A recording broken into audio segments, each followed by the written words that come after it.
अस्सलामुअलैकुम नाज़रीन।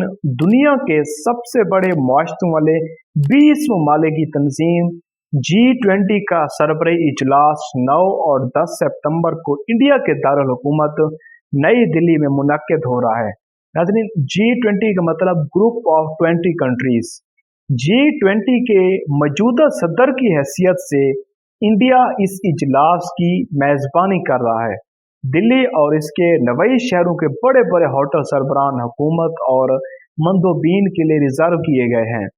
पूरा शहर खूबसूरती से सजाया गया है। इंडिया फुली प्रोटोकॉल के साथ इन ममालिक के सरबराह को दावत दे रहा है और नई दिल्ली इस वक्त गैर मामूली सिक्योरिटी के हिसार में है।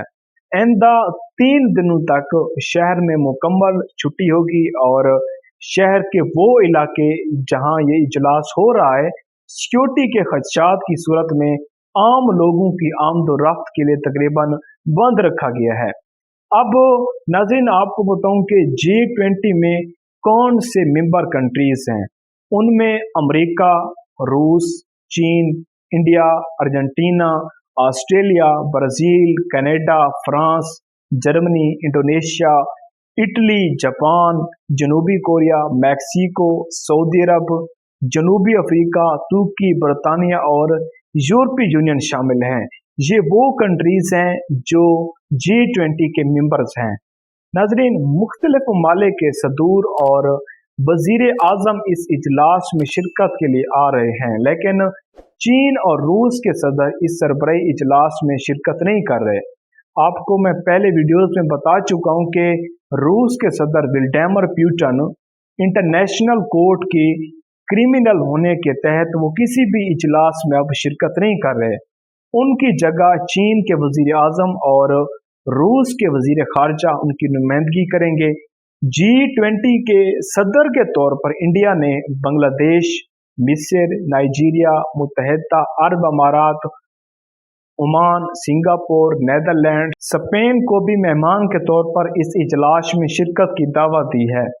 अमेरिका के सदर जो बाइडन समेत मुख्तलिफ सरबराह हुकूमत जुम्मे को नई दिल्ली पहुंच रहे हैं। वजीर आजम नरेंद्र मोदी जो बाइडन और बरतानिया के वजीर आजम समेत कई रहनुमाओं से बाहमी मुलाकात करेंगे। ये इजलास नौ तामीर शुदा बैनुल अक़वामी कन्वेंशन सेंटर भारत मंडपम में मुनाकिद किया जा रहा है। कन्वेंशन सेंटर सरबराही इजलास के लिए पूरी तरह तैयारी है और मेहमानों के खैर मकदम के लिए पूरे दिल्ली को सजाया गया है। शहर में जगह जगह G20 के बड़े बड़े बैनर लगाए गए हैं। हवाई अड्डे से लेकर कन्वेंशन सेंटर तक सड़क के दोनों जानब ग्रुप 20 के ममालिक का परचम लहरा रहे हैं। नाजरीन, G20 की तारीख में आपको बताऊं तो G20 एशियाई मुआशी बहरान के बाद 1999 में कैम किया गया था। इब्तदाई सालों में इसके इजलास में जो इसके मेंबर ममालिक हैं उनके वज़राए खजाना और सेंट्रल बैंक गवर्नर शरीक होते थे, लेकिन सन 2007 के आलमी मुआशी बहरान के बाद इसे सरबराही इजलास में तब्दील कर दिया गया था। इसका पहला सरबराही इजलास सन 2008 में वाशिंगटन में मुनक्किद हुआ था। G20 का सरबराही इजलास साल में सिर्फ एक बार होता है।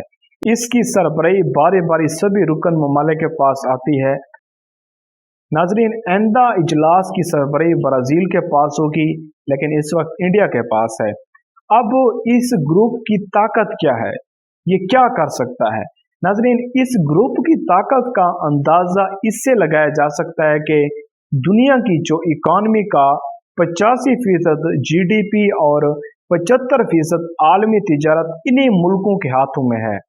ये ममालिक दुनिया की 2/3 आबादी की नुमाइंदगी करते हैं।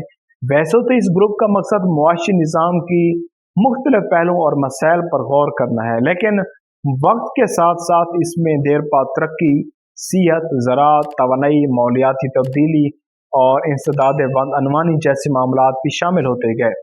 इजलास में जो भी फैसले होते हैं उन पर जो उसके मेंबर स्टेट हैं, जो मेंबर कंट्रीज हैं, अमूमन अमल करते हैं, लेकिन वो कानूनी तौर पर इसके पाबंद नहीं हैं। नाजरीन, ये इक्तसादी तौर पर ताकतवर मुल्कों का एक ग्रुप है, इसलिए यहाँ किए गए फैसले एक आलमी ट्रेड पर काफी हद तक असरअंदाज हो सकते हैं। इन फैसलों का आलमी सतह पर गहरा असर पड़ता है और इक्तसादी बहरान में ये ग्रुप इज्तिमाई तौर पर कदम उठाने में कारगर साबित होता है। नाजरीन, G20 के सरबराही इजलास को उस वक्त कामयाब माना जाता है जब इजलास के इख्तिताम पर इत्तफाक राय से मुश्तरका बयान जारी हो। इत्तफाक राय पैदा करने की जिम्मेदारी एक मेजबान मुल्क की होती है। इस वक्त यूक्रेन की जंग के सवाल पर रूस और चीन एक तरफ और मगरब ममालिक दूसरी जानब खड़े हैं। इन हालात में दिल्ली के सरबराही इजलास में मुश्तरका बयान के लिए इत्तफाक राय पैदा कराना वजीर आजम नरेंद्र मोदी के लिए एक बड़ा चैलेंज होगा। अमेरिका के सदर जो बाइडन ने इजलास में चीन के सदर शी जिनपिंग के न आने पर मायूसी का इजहार किया है। उन्होंने ये तशवीश भी जाहिर किया कि चीन और रूस इजलास में इत्तफाक राय बनाने के हवाले से मुश्किलात खड़ी कर सकते हैं।